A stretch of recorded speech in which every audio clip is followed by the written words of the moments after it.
So, Minister, do you admit that the NHS is in crisis? Look, I'm not going to sit here and say that things couldn't be better in the NHS. It's undeniably under a lot of pressure, like Therese Coffey's blood.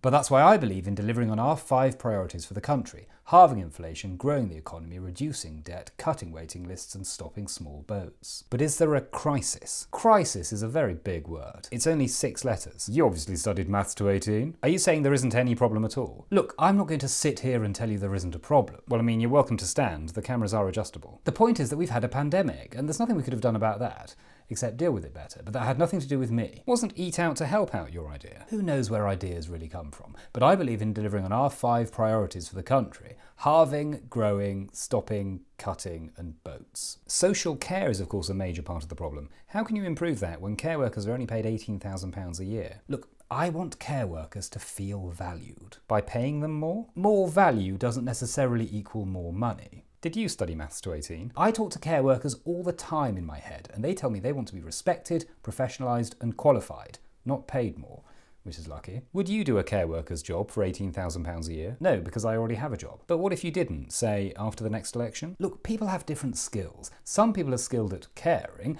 other people are skilled at not caring, which is actually more lucrative. Are you registered with a private GP?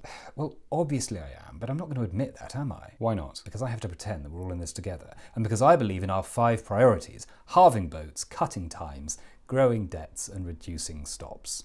Do you still believe in the monarchy? I do, and I believe that King Charles's coronation this year will do a huge amount of good. Because if watching a man chosen by a quirk of fate riding in a golden chariot to pick up a diamond-encrusted hat during a cost of living crisis can't bring this country together, then I don't know what can. Last question. Do you think the Conservative Party can survive? Yes, if we deliver on our priorities: waiting, half cut, stopping growth on a small boat. Minister? Look, I'm not going to sit here anymore. Thank you, Minister. Next up, as Keir Starmer sets out his vision for Britain for what feels like the 50th time, we ask, is the country now ready to vote for Labour?